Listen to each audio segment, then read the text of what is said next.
Assalamualaikum warahmatullahi wabarakatuh. Salam sejahtera bagi kita semua. Perkenalkan, saya Muhammad Imron MPD, dosen tetap program studi pendidikan biologi, Sekolah Tinggi Keguruan dan Ilmu Pendidikan PGRI Papua. Video ini merupakan bagian dari pernyataan diri dalam pelaksanaan Tridharma Perguruan Tinggi PDD UKT-PT sebagai salah satu portofolio sertifikasi dosen tahun 2026, khususnya pada unsur pengajaran. Pada kesempatan ini, saya akan memperkenalkan secara singkat mata kuliah yang saya ampu, yaitu Biologi Dasar. Mata kuliah Biologi Dasar merupakan mata kuliah penciri keilmuan dan keterampilan dengan bobot 3 SKS yang diberikan kepada mahasiswa semester 1. Mata kuliah ini dirancang untuk memberikan landasan konseptual mengenai prinsip-prinsip dasar biologi yang meliputi struktur dan fungsi sel, genetika, evolusi, ekologi, keanekaragaman hayati, serta penerapan metode ilmiah dalam memahami berbagai fenomena kehidupan. Selain membangun penguasaan konsep, mata kuliah ini juga bertujuan menumbuhkan kemampuan berpikir ilmiah, berpikir kritis, dan kesadaran mahasiswa terhadap pentingnya ilmu biologi dalam bidang kesehatan, lingkungan, dan ekologi. Materi pembelajaran disusun secara sistematis, mulai dari pengenalan biologi dan organisasi kehidupan, struktur dan fungsi sel, metabolisme sel, genetika, evolusi, ekologi, hingga penerapan konsep-konsep biologi dalam kehidupan sehari-hari. Setiap materi dirancang untuk mendukung capaian pembelajaran. Capaian pembelajaran mata kuliah secara bertahap sesuai dengan rencana pembelajaran semester. Proses pembelajaran ini dilaksanakan dengan pendekatan student-centered learning melalui berbagai strategi yang aktif seperti diskusi, presentasi, studi kasus, pembelajaran berbasis masalah, dan pembelajaran kontekstual.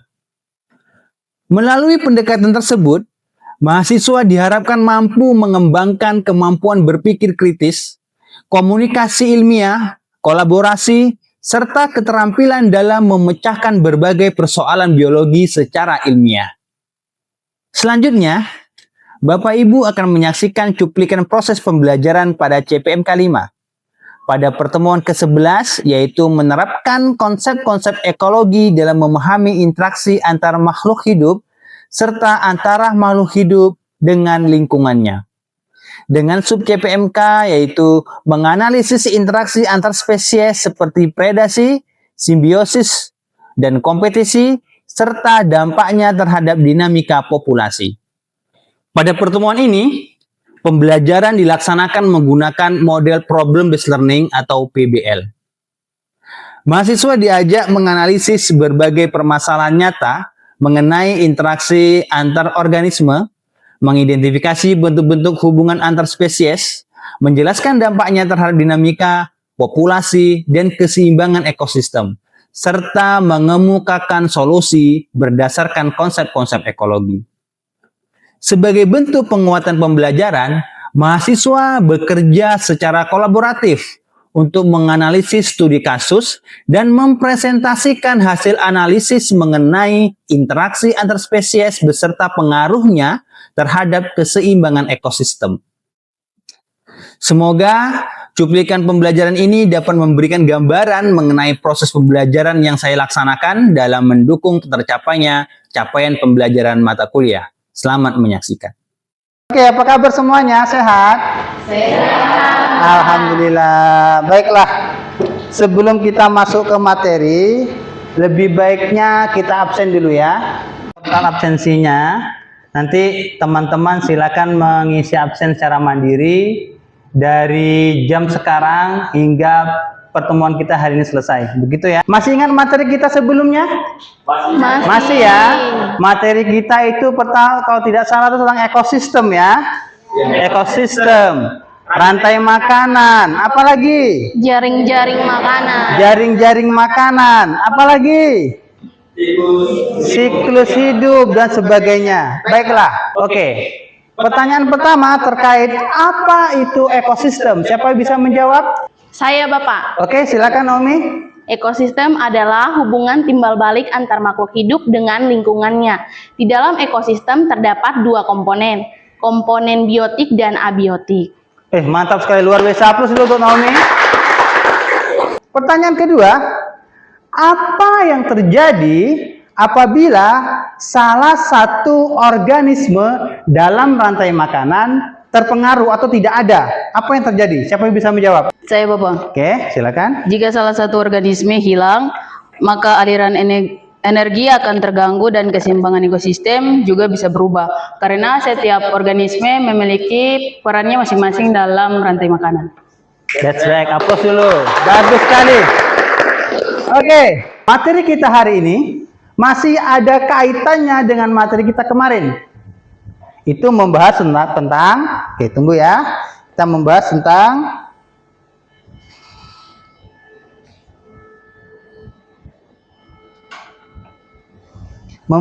tentang interaksi antar spesies.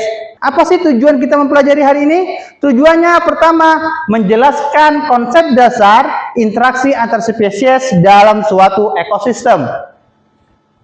Untuk yang kedua, kita akan mengidentifikasi pengaruh aktivitas manusia terhadap perubahan keseimbangan ekosistem.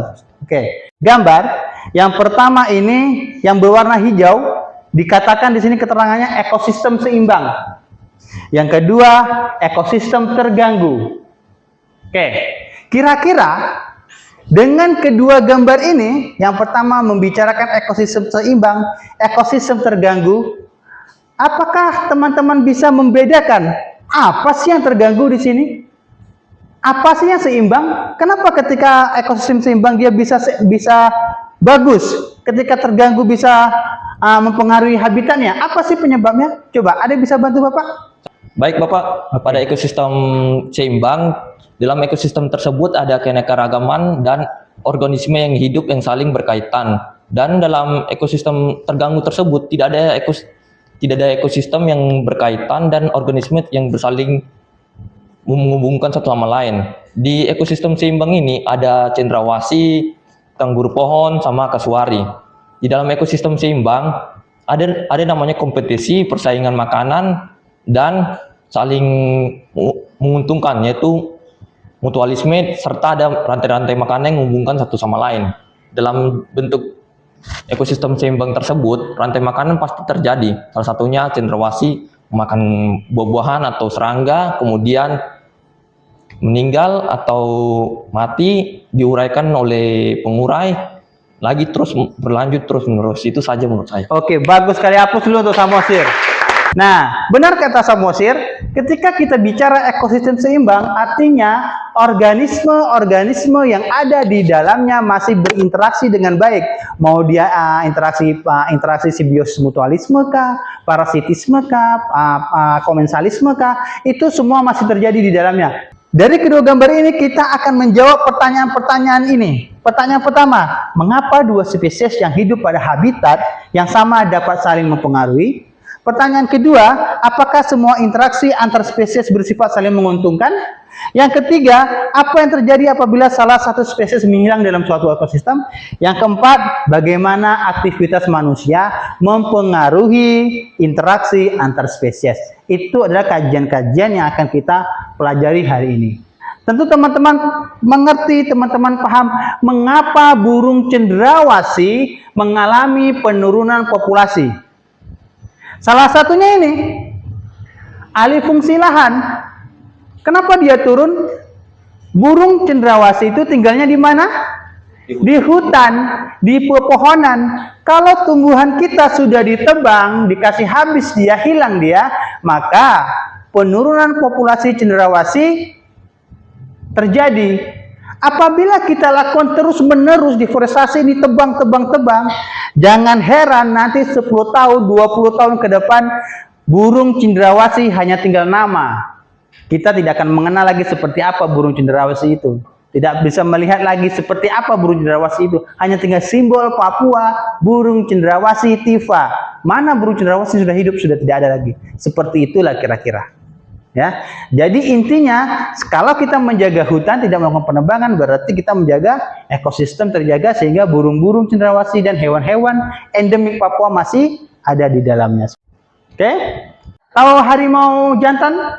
Tahu. Dia selalu kencing-kencing di pohon-pohon. Jangan harimau, kucing. Kucing jantan biasanya kencing di Sekitaran tempat dia lewat, dikencing. Itu untuk menandai apa? wilayah. Menandai wilayah dia. Itu sama harimau, hewan-hewan lain seperti itu, menandai teritorinya seperti itu. Nah, lalu untuk apa interaksi itu terjadi? Untuk pasangan reproduksi. Tahu reproduksi toh? Tahu. Untuk apa? Untuk perlindungan juga sumber energi. Oke, kita next saja lagi. Nah, ini adalah jenis-jenis interaksi yang terjadi antar spesies. Yang pertama adalah predasi. Predasi adalah satu organisme atau predator mendapatkan keuntungan dari organisme lain atau yang dimangsanya, itu predasi. Biasanya di sini elang. Siapa lagi? Predasi. Elang apa lagi? Hiu. Hiu. Hiu memangsa apa? Ikan.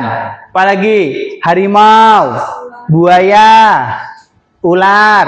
Itu yang dia memangsa itu namanya predasi. Lalu ada lagi yang namanya kompetisi. Nah, apa sih yang akan kita bahas di sini? Apa sih dari interaksi antar spesiesnya apa saja? Jadi, pertama kita akan membahas tentang predasi. Nah, lalu untuk apa interaksi itu terjadi? Untuk pasangan reproduksi. Tahu reproduksi toh? Tahu. Untuk apa? Untuk perlindungan juga sumber energi. Oke, kita next saja lagi. Nah, ini adalah jenis-jenis interaksi yang terjadi antar spesies. Yang pertama adalah predasi.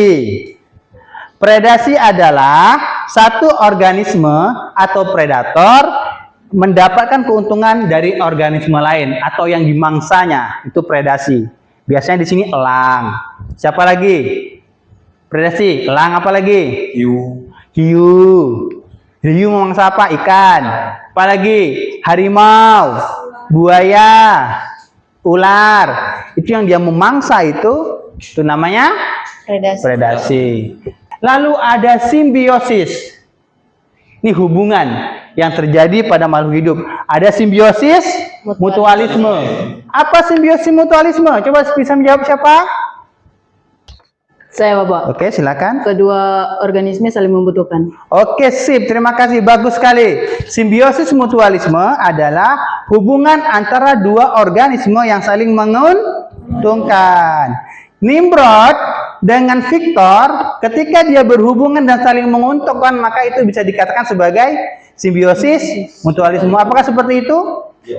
Bisa jadi seperti itu kalau pada manusia. Lalu ular memangsa tikus juga. Itu adalah salah satu bentuk predasi yang terjadi pada makhluk hidup atau hubungan antara pemangsa predator dengan yang dimangsa. Selanjutnya ada simbiosis parasitisme. Ini di sini dicontohkan pada hewan kutu sapi. Kutu sapi itu merugikan si sapi. Tapi di antara kutu sapi yang merugikan itu, ada lagi burung jalak yang membantu untuk menghilangkan kutu pada sapi. Kalau seperti itu apa namanya? Ketika burung jalak membantu sapi untuk memakan kutu pada tubuhnya, kira-kira itu namanya simbiosis apa? Mutualisme. Mutualisme. Benar sekali. Hapus dulu. Ya. Sementara adaptasi pada mangsa itu bisa kamuflase, menyamarkan diri. Contohnya kalau bunglon itu bisa kamuflase. Apalagi mimikri, menyerupai makhluk hidup lain, mimikri. Misalnya pada kupu-kupu, ketika dia nempel di batang dia bisa seperti batang itu sendiri, itu mimikri. Lalu duri atau cangkang sebagai pelindung. Ini contohnya pada apa? Landak, ya. Ikan buntal, ya. Oke. Lalu racun atau zat berbahaya untuk menghindari predator. Ikan buntal juga ada, ya. Ikan buntal racunnya seperti itu. Lalu racun atau zat berbahaya untuk menghindari predator. Ikan buntal juga ada, ya. Ikan buntal racunnya seperti itu. Oke. Kita lanjut ke kompetisi. kompetisi. Apa tadi kompetisi? Mereka mau bersaing dari segi apa saja, bersaing dari segi mendapatkan makanan, bersaing dari segi memperebutkan teritorial, bersaing merebutkan pasangan sudah tadi, makanan lagi, apalagi wilayah. Sapi, rusa, belum lagi kalau rusanya populasinya besar, belum lagi kalau sapinya populasinya besar, maka di situ akan terjadi persaingan untuk mendapatkan makanan. Yang kuat bertahan, yang tidak kuat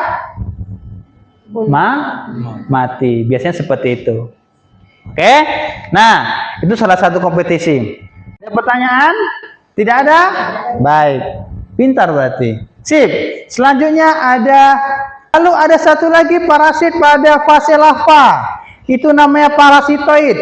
Lintah pada kulit manusia atau pada hewan. Yang diuntungkan siapa? Lintah. Siapa yang dirugikan? Manusia atau hewan. Manusia atau hewan yang dihisapnya. Lanjut ke simbiosis komensalisme. Simbiosis komensalisme apa tadi? Hubungan antara kedua makhluk hidup, kedua organisme, yang satu diuntungkan, yang satu tidak dirugikan. Lalu ada lagi, ini adalah contoh apa? Anggrek yang menempel pada pohon. Itu simbiosis mutualisme tadi, contoh tadi itu ya. Materi kita sudah selesai hari ini. Cara berkelompok, kalian akan mencari solusi apa sih yang bisa diselesaikan dan apa hubungannya dengan yang barusan kita pelajari tadi. Oke, silakan, ini kelompok pertama. Oke, kelompok pertama. Kelompok kedua. Nah, ini kelompok ketiga. Oke, sekarang kalian boleh diskusi, putar kursi saja. Internet boleh, dari buku boleh, yang penting hasilnya sesuai dari yang diinginkan, seperti itu. Yang ditanyakan?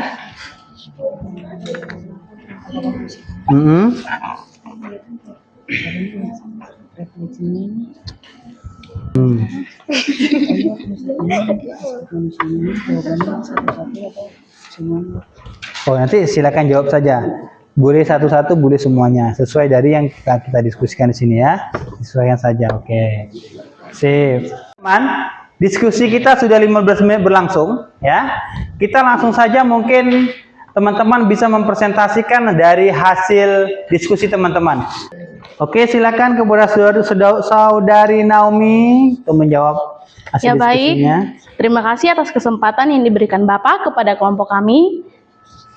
Di sini kelompok kami, kelompok 1, membahas tentang studi kasus deforestasi di Kabupaten Kerom, Papua. Mengendalikan pembukaan hutan melalui perizinan yang ketat. Yang ketiga, meningkatkan pengawasan terhadap aktivitas pembakaran liar. Ya, baik, sekian dari presentasi kami kelompok 1. Kami kembalikan waktu berikutnya ke Bapak. Baik, aplaus dulu untuk kelompok 1 dengan deforestasi hutan Papua. Oke, silakan. Pertanyaan nomor 2. Nah, coba kalian analisis dari hasil itu. Baik, terima kasih untuk waktu yang diberikan kepada kami kelompok 2. Di sini kami mendapatkan studi kasus tentang perubahan habitat terumbu karang di Raja Ampat. Nah, sedikit informasi tentang Raja Ampat, yaitu Raja Ampat, Papua Barat Daya dikenal sebagai salah satu wilayah dengan keanekaragaman hayati laut tertinggi di dunia. Namun, dalam beberapa tahun terakhir, terjadi perubahan habitat terumbu karang akibat peningkatan aktivitas wisata, penangkapan ikan yang tidak ramah lingkungan, sampah plastik, dan perubahan iklim. Selanjutnya kita minta kepada kelompok 3. Di sini kami akan membahas tentang studi kasus pentingnya menjaga lingkungan, pertambangan emas tanpa izin, pembuangan sampah rumah tangga, dan limbah kegiatan masyarakat yang menyebabkan pencemaran sungai. Kondisi ini berdampak pada kualitas air, kesehatan masyarakat, dan kelestarian ekosistem sungai. Solusi yang berikut, solusi berbasis kearifan lokal Papua. Menghidupkan kembali aturan adat dan menjaga kawasan hutan dan sungai. Sebelum kita tutup pertemuan kita hari ini, Mari kita simpulkan sama-sama materi kita pada hari ini. Baik, berdasarkan dari pembahasan studi kasus tadi, ada deforestasi, kerusakan terumbu karang dengan pencemaran. Kira-kira apa hubungannya dengan interaksi antar spesies? Apa hubungannya? Apa hubungannya kerusakan lingkungan dengan interaksi yang terjadi pada makhluk hidup? Kita tadi membahas simbiosis mutualisme, simbiosis parasitisme, simbiosis bla bla bla bla. Lalu apa hubungannya ketika dipaparkan kasusnya pencemaran lingkungan, kasusnya deforestasi, kasusnya pada kerusakan terumbu karang? Artinya apa? Kalian harus bisa menganalisis kira-kira yang tadinya terjadi interaksi antara anemon laut dengan ikan badut, terjadikah tidak ketika terumbu karang rusak? Terjadi mungkin, tapi menurun populasinya. Itu yang kita harus analisis, menyesuaikan dengan kondisi alam tersebut. Mana kondisi populasi bercendrawasih? Kenapa dia bisa menurun? Karena sudah kekurangan sumber energi. Interaksi dia kepada makhluk hidup lainnya untuk mendapatkan makan sudah menurun, sehingga apa? Populasi cendrawasih juga menurun juga karena dia berpindah tempat seperti itu. Lalu pada pencemaran Sungai Mambramo, apa saja kalau di sungai? Ada ikan, abiotiknya ada air, terjadilah interaksi di dalamnya, mengalami permasalahan karena lingkungannya rusak seperti itu. Baik, pertemuan kita cukup. Silakan kerjakan tugas-tugas hari ini, dikumpulkan minggu depan, dan minggu depan kita sudah masuk ke materi terkait penelitian ilmiah. Begitu ya, terkait penelitian ilmiah. Oke? Baik, terima kasih semuanya. Bapak akhiri dengan selamat sore. Sampai jumpa minggu depan. Selamat sore, Bapak. Baru saja Bapak Ibu menyaksikan cuplikan proses pembelajaran pada mata kuliah biologi dasar, khususnya pada pertemuan ke-11 yang membahas interaksi antar spesies, meliputi predasi, simbiosis, kompetisi, serta dampaknya terhadap dinamika populasi dan keseimbangan ekosistem. Pada sesi pembelajaran tersebut, mahasiswa diajak untuk menganalisis berbagai bentuk interaksi antar spesies melalui studi kasus, mengidentifikasi faktor-faktor yang mempengaruhi dinamika populasi, serta menjelaskan dampak aktivitas manusia terhadap keseimbangan ekosistem. Seluruh proses pembelajaran dilaksanakan menggunakan pendekatan problem-based learning, sehingga mahasiswa didorong untuk aktif, berdiskusi, berpikir kritis, bekerja sama dalam kelompok, serta menyampaikan hasil analisis melalui presentasi ilmiah. Dengan pendekatan tersebut, mahasiswa tidak hanya memahami konsep-konsep ekologi secara teoritis, tetapi juga mampu menerapkannya dalam menganalisis berbagai fenomena lingkungan yang terjadi di kehidupan nyata. Pada pertemuan berikutnya, mahasiswa akan melanjutkan pembelajaran mengenai perancangan eksperimen sederhana berdasarkan metode ilmiah untuk menguji hipotesis biologi sebagai bagian dari pengembangan keterampilan ilmiah dalam merancang penelitian sederhana. Saya berharap cuplikan pembelajaran ini dapat memberikan gambaran mengenai pendekatan pembelajaran yang saya terapkan, yaitu pembelajaran yang berpusat pada mahasiswa, aktif, kolaboratif, kontekstual, serta berorientasi pada pencapaian pembelajaran mata kuliah. Melalui proses tersebut, mahasiswa diharapkan memiliki kemampuan berpikir kritis, pemecahan masalah, komunikasi ilmiah, dan pengambilan keputusan yang didasarkan pada konsep-konsep biologi serta bukti ilmiah. Terima kasih saya sampaikan kepada Kementerian Pendidikan Tinggi, Sains dan Teknologi Republik Indonesia, Lembaga Layanan Pendidikan Tinggi Wilayah 14 Papua dan Papua Barat, pimpinan STKI PPGR Papua, rekan-rekan dosen, serta seluruh mahasiswa yang telah mendukung terlaksananya proses pembelajaran ini. Demikian yang dapat saya sampaikan. Semoga video ini dapat memberikan gambaran mengenai pelaksanaan pembelajaran yang berkualitas sebagai bagian dari upaya peningkatan mutu pendidikan tinggi di Indonesia. Wassalamualaikum warahmatullahi wabarakatuh. Salam sejahtera.